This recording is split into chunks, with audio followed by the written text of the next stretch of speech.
As summer starts with the heat, people turn on the air conditioner. When the temperature is worse, they want to stay indoors to have the best, most reliable cooling comfort possible. Air conditioner is not only good, but it could be dangerous when it's improperly installed.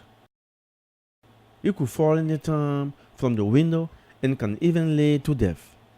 Most of the air conditioners are braced from underneath with metal brackets, but this is not 100% sure.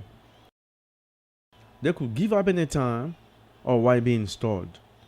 The best secure people can have is this metal window frame. Unfortunately, only a few windows have it. The housing department should think about it.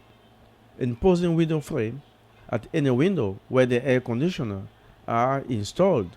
Karim Tosh, Africa TV USA.